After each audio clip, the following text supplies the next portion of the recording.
Hello everyone and welcome back to another episode of the TriJakeTruth. My name's Jake Mullen, owner and personal trainer at TriJake Fitness right here in Wellesley, Massachusetts. We have a great show, so I want to get the ball rolling with it. We're going to have a wonderful kettlebell workout for you that you can do at home with your own kettlebells. We're also going to bring out Corey. He's the lead personal trainer.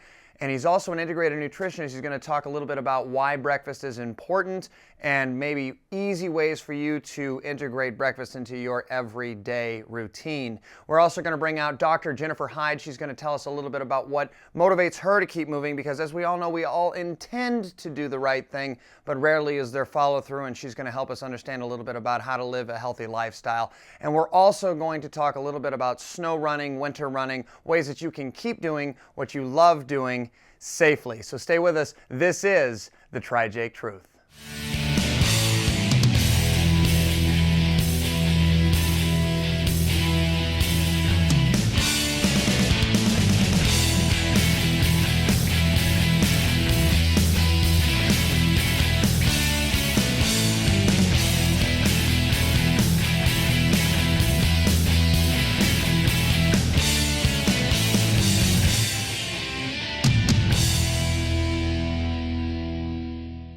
All right, folks, I hope you're enjoying the show so far. This next segment is all about motivation, removing the excuses, and we've brought on a special guest. I'm inspired by this woman every day. She is very active. She lives a very, very busy professional life schedule. She has a full family, and it all happens real time for her.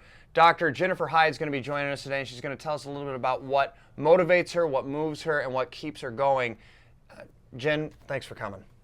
Thanks for having me, Jake. Absolutely. So the first thing I want to know is, tell me a little bit about your life, your schedule. You know, you're busy. So what are you doing? All right. So I'm a pediatrician, Westwood Mansfield Pediatrics, and I work 4 days a week. And then I have 2 kids and a husband at home. And it's, a busy life. It's hectic. Now, a lot of people would say, I get this email every once in a while, Jake, what's a really good workout for somebody who's really busy?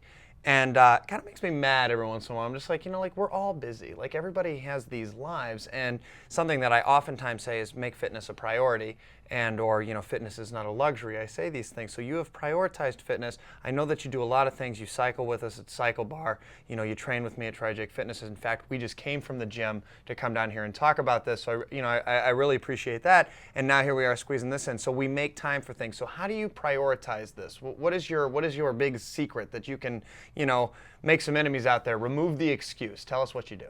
Okay, well, I think the most important thing is to love the exercise that you've chosen to do. Right. So for me, it started with the yoga and the spinning. And I think then just wanting to become stronger and better at those things helps a lot, because just going to the gym and working out, if it's boring and if you're unmotivated and if you're not constantly making progress and it's not interesting, it's very hard to keep going. Right. But the bottom line is being fit helps you with everything else.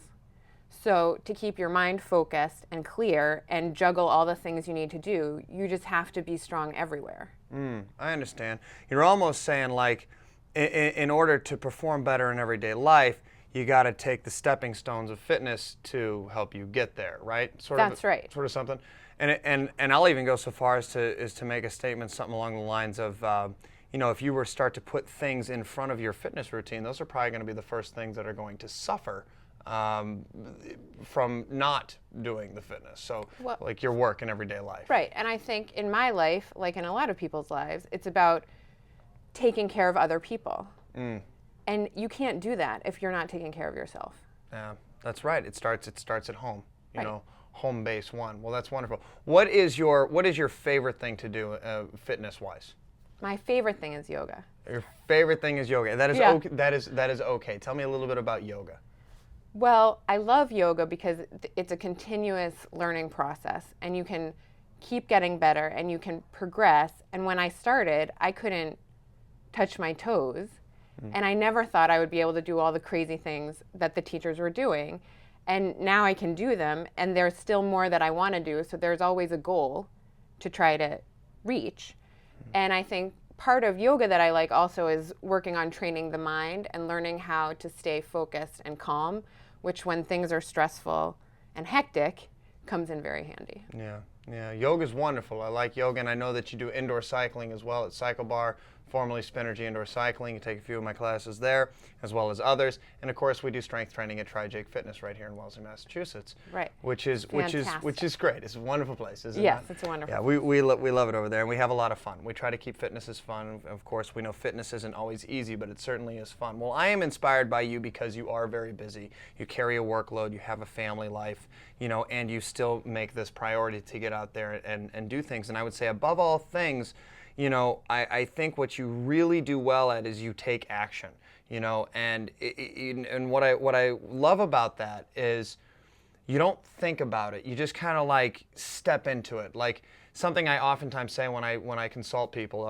is don't let perfect get in the way of good. Like if you have a good thing, like step into it, take some action. You can learn as you go, and I find that that's kind of how you are. Am I right? I agree.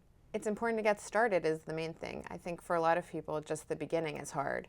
But once you understand that once you get going, it feeds on itself and it just gets more fun and it becomes kind of essential to who you are. Right. And as you continue to do something, you can call upon that previous experience, such as like sometimes I don't feel like I want to go on a run, but then I'll think about yesterday when I was on that run, how much I enjoyed it, and say like, I just have to trust that I'm going to feel that way again.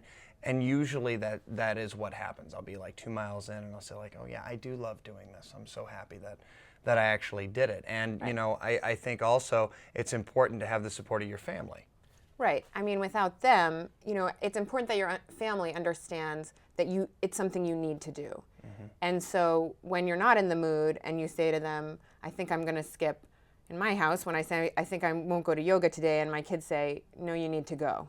Mm-hmm. Yeah, and that's beautiful. They get it. They understand, and right. they know they can call upon previous experiences where maybe you weren't, centered. Exactly. Kind of. My wife Holly is the same way. I think even though sometimes she doesn't necessarily want me to go out on a long run, a lot of times she knows that it's the right thing for me to do, and I think having support of the family is really important, and I think we're both very lucky to have that. So. It's great to be alive. It's true. Thank you very much for coming on the show today. And I hope that this helps you find some motivation in your daily life. A lot of us are very busy, and just make fitness a priority. It's not a luxury, folks. Get out there, do something for yourself, do something for your heart, your mind, your body, your friends, your family, and yourself. You can find more at TriJake.com. Book your session or consultation with myself or Corey Camo. Stay with us. We got kettlebells coming up next. Today's primary focus is going to be to control the heart rate, create a good environment to where we can burn a lot of calories.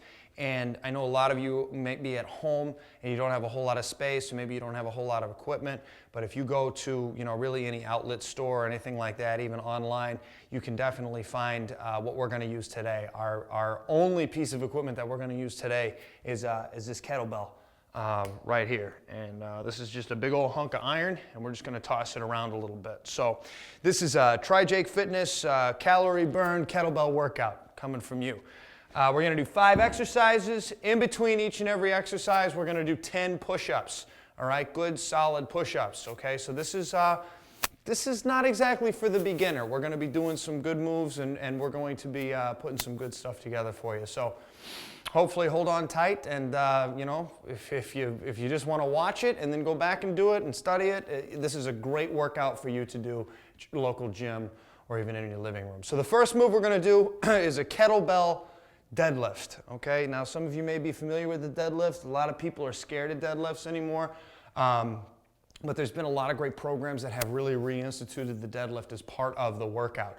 So a deadlift, it's primarily a leg exercise, and your arms are going to be hanging from the shoulder down, but your shoulders are going to be engaged back, your eyes are going to be forward, your chin up, and you're basically going to hinge the hips back, and you're going to reach down until you are comfortable grabbing the kettlebell, and your back is going to stay nice and straight, and your eyes are up, and you're going to grab the kettlebell, and you're going to come straight up, and you're going to squeeze the glutes, and then you're going to drop it back down, and then up again, 2, and then down, and then up again, 3, and then down, and then up again, 4. Now I really want you to take a look and make sure that my back is straight here, And the way that I'm going to have a nice straight back is by engaging that whole scapular complex. The shoulder blades are being held down and back. My eyes are being forward, and everything's going pretty good. So we're taking the weight all the way down to the ground. We're popping back up. Let's just go ahead and do one more. Good, beautiful. Drop the weight down. Excellent. So now we're going to do that. We're going to kick right into a push-up. So we're going to get down. And you know, one thing I didn't talk about while I was doing those kettlebell deadlifts is when you come to the top, you need to set your hips by squeezing your glutes. That's very important. I have several exercises in the video log that can explain that in more detail. So let's go ahead and let's hammer out 10 push-ups. Eyes up. You're basically in a nice tall standing full plank. You're going to drop your chest all the way down. 1, 2, 3, 4, 5, 6, 7, 8, 9, 10. Beautiful. So back up, second exercise. Whew. All right, back up. So even though we've only done 2 things, very short amount of time, I feel my heart rate up. I got a little sweat going. I'm feeling pretty good. Second exercise.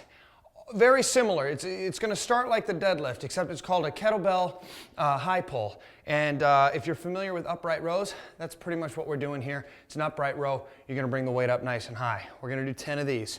So you're going to get in the same position. You're going to straddle the kettlebell straight down before, shoulder blades down and back, eyes forward, always forward, right? You're going to bend down, weight distributed through your heels. And again, with the deadlift, you're going to keep those shoulder blades back. You're going to look at your spine. Your spine's going to be nice and straight. And you're just going to pick this weight up and bring it right up to your chin, elbows high. So that's 1. My glutes are engaged. They're squeezed tight. And then drop it back down. 2, 3, 4. Good. 5, 6, 7, 8, 9, 10. Good. Down, up. Wonderful. All right. Noticed when I was coming out of that high pull, I wasn't bending my knees until my arms were fully straight and extended until I got that kettlebell back down. So that's a little quick note for you there. All right. 10 push-ups. All right. Pop it down. Let's not waste a lot of time here, team. Eyes up, shoulders engage, and nice tall plank. 1, 2, 3, 4, 5, 6, 7, 8, 9, 10. Woo! And we're up. Whew. All right, beautiful. So, a little out of breath, feeling okay. Whew. Take a couple deep breaths, cool it out. Third exercise, kettlebell swings. This is a momentum exercise. This is a power exercise, okay? Part of the TriJake method. And when I say power, I want you to think about creating speed. I want you to think about creating momentum. This particular exercise has a lot of momentum to it. See, my breath is already calmed down. All right, so we're gonna grab our little kettlebell here. We'll pick them up, hold them right out in front. This is a 2-handed kettlebell swing. Of course, there's a variation where you can do the single arm when you come up, but we're gonna do 2 today. So there's going to be a little break in the knee. And the reason why you're going to do that is because you're going to use that power to bring that kettlebell straight up, just like that. Okay? The momentum that I'm talking about is once you bring that up to hover, it's going to drop. Let the gravity take it. Let the gravity take it, because it's going to be your responsibility to stop that puppy just in time, just as it clears the inside of your thighs here. So we're cutting this one close, all right? But it's a way to do it. So bend the knees, power up, 10 of them. Again, shoulder blades down and back, 2, 1, 10 swings. Here we go. 1, 2, 3, 4. Again, we're squeezing the glutes. 5, 6, 7, 8, 9, 10. Excellent. Drop the kettlebell. 10 push-ups. All right. No playing around. Third set, 10 push-ups. Hit it. 1, 2, 3, 4, 5, 6, 7, 8, 9, 10. All right. Okay. Fourth, goblet thruster. It's a goblet squat. Plus, we're going to add a little bit of an extra thrust. We're just going to clear the face, get the arms above the head. It's going to create a little bit more of a heart blast for us. Feels real good. A goblet squat is exactly that. It's a squat. So we're going to hinge the hips back. We're going to drop down into our heels. We're going to get about this low. One of the best sayings I ever heard was squat like a toddler. You know, if you ever watch like, you know, a toddler playing with something and they got this motion, it's beautiful. Their weight's in their heels, right? Their knees are tracking over their feet. Their chest is out, their eyes are up, and their chin is up. They pop right back up. Squeeze the glutes at the top just like normal, and then we're going to thrust the kettlebell up into the air. Hope you're ready. Hold it here. You hold it just like, you know, a big old fashioned like 17th century goblet, right? That's where the name comes from. Hold in here, close to the chest. Nice wide stance. 3, 2, 1. 10 goblet thrusters. Drop it down, up. 1, 2, 3, 4, 5. Again. 6. Come on. 7, 8, 9, 10. Woo! Excellent. Drop that down. 10 push-ups. Drop it down. 10 push-ups. Again, don't waste any time here. Let's go. 1, 2. Oh, they're getting harder. 3, 4. Burn it out. 5, 6, 7, 8, 9, 10. You won't do 12. 1, 2. It's fun. Fitness is fun. All right. Last thing we're going to do. Kettlebell windmills. This is kind of cooling it down a little bit. This is complicated, so pay attention. First thing we're going to do, nice wide stance. All right, we're going to keep the legs nice and straight. We're going to be operating away from our hips. Should feel a nice big stretch down the inner thigh, whichever way you're bending against, okay? Grab the kettlebell. I say that I'm throwing this over my shoulder like it's a heavy bag of groceries. Okay, so it's nice and stable there. Got it nice and secure across the palm of my hand. Your hand should be on your opposite thigh, wherever the kettlebell is. You're going to use this leg as a guide to go low. Your eyes are going to turn up. Eyes on kettlebell. Reach down inside your foot. Hold. 3, 2, 1. Bend the elbow. Back and back to normal. All right? Switch arms. We're going to go the other way now. Heavy bag of groceries. Hand opposite the leg where the kettlebell is. Start to bend down. Eyes go up. Match the kettlebell. Really feel that weight engage in your shoulder. Should feel nice and good. Big stretch. And bend the arm. Back to neutral. All right. Let's do 2 more each side. Hold each side for about 5 seconds. Ready? Use that leg as your guide. Good full range of motion. 2, 1. Drop it down. I think it's fair to say that if you have any pressing shoulder injuries, this is not your move yet, all right? You need help with this stuff and you're not sure? Ask a professional. Go talk to someone. Good. Drop it down. Big stretch. I can feel this throughout my entire body. What an awesome workout it is. Bend the arm. Good. We got 1 more on each side. Drop it down. 2, 3, 4, 5. Bend the arm. Again, it is so important to keep your eyes up on the kettlebell. Oh. Once you fall into it, you can really feel it. It's beautiful. 2, and bend the arm. Drop it down. That's it for the old kettlebell. Let's drop 10 more push-ups. 10 push-ups. Here we go. Ready? 1, 2, 3, 4, 5, 6, 7, 8, 9, 10. Whew. Ha! All right. Well done. That's it. Now, if so inclined, you can do that 2 times over if you like. Even 3 times, I wouldn't do it any more than that. Of course, we have other exercises at TriJake.com and that you can look at and really enjoy. Whew, I'm out of breath. That's a good thing, though. That's a good thing. We had a good sweat going. And as we say at TriJake Fitness, luck is the last dying wish for those who believe winning happens by accident. Sweat is for those who know it's a choice. All right, ladies and gentlemen, next up we are going to have Corey Camo. He's the lead personal trainer as well as an integrated nutritionist at the TriJake Fitness facility right here in Wellesley, Massachusetts. And of course, we all know that breakfast is said to be the most important meal of the day, and he's going to tell us a little bit about that. So get out your pens and papers. Lots of good ideas coming at you. You've heard it before. I know you have, because I've been hearing it since I was a kid, and I can't be the only one to have heard it. In fact, I've heard it just 3 times today. What is it I'm talking about, you ask? Eating breakfast. Breakfast is the most important meal of the day. Your mom told you, your doctor told you, even the cereal companies peddling their sugary goods told you. They may not have been right about what they were pushing, but at least they were telling you to eat breakfast. So why don't you? What's stopping you? Time? Convenience? Are you just plain not hungry in the morning? My guess is that there have been a multitude of reasons over the course of time that have been creating this habit. A very bad habit at that. It's time to break the cycle of skipping the most important meal and the basic foundation of our day. A new beginning starts now. Now that we know your mom and your health community are right, let's discuss why.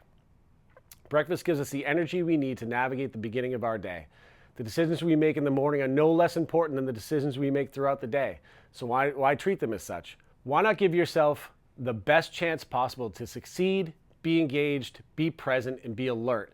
For improved problem-solving skills, better concentration, and even better hand-eye coordination, you can't beat a healthy breakfast. Coffee will only do so much. Improved alertness, physical skills, and improved cognitive ability not enough? All right, I'll tell you some more. The time between eating dinner and the next morning meal tends to be the longest period your body will go without food. Because of this, breakfast has a different effect on the body than any other meal.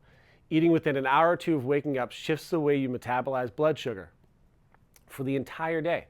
Blood sugar levels rise when we eat, and insulin is produced to carry the glucose to our cells, which our bodies in turn will use for energy.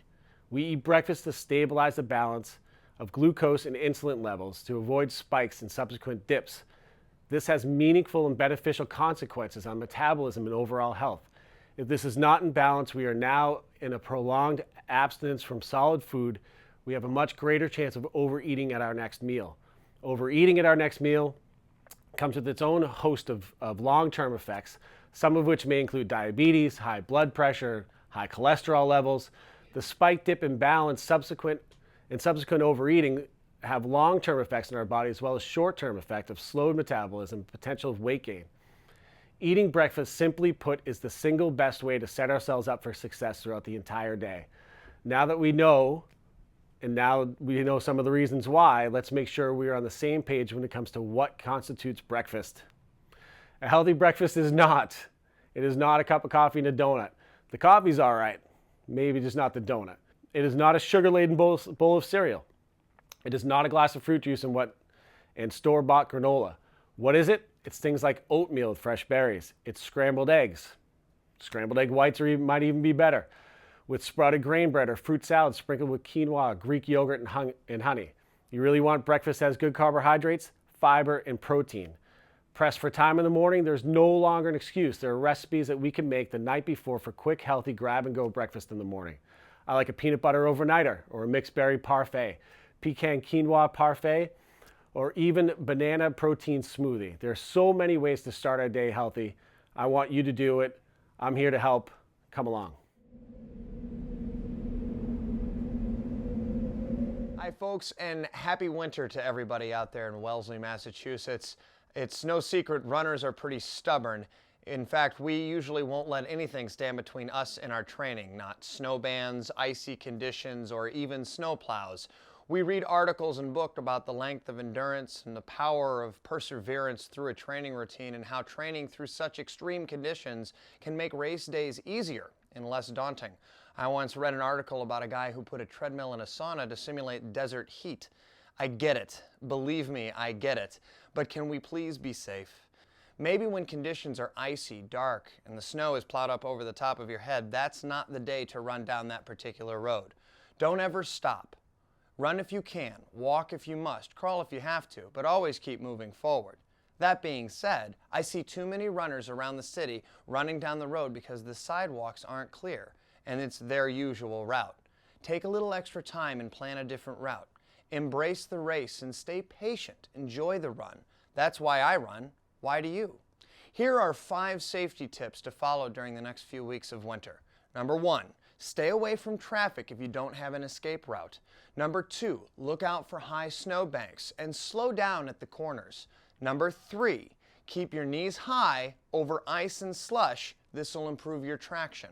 Number 4, embrace the cold. Instead of looking down and powering through the wind, keep your eyes up, your chin up, your chest out. Run forward, always forward. And number 5, run slower and try to respect the fact that maybe a 3-ton snowplow actually has the right of way. Don't be so rigid. You got nothing to prove out there. And sometimes training inside at either Cycle Bar Indoor Cycling Studios or TriJake Studio is actually your best bet. That being said, it's great that you're out in the messy winter mush. It's going to make that 75-degree springtime marathon seem all the sweeter. But please be careful and find safe routes. Run safe, be healthy, and find more at TriJake.com.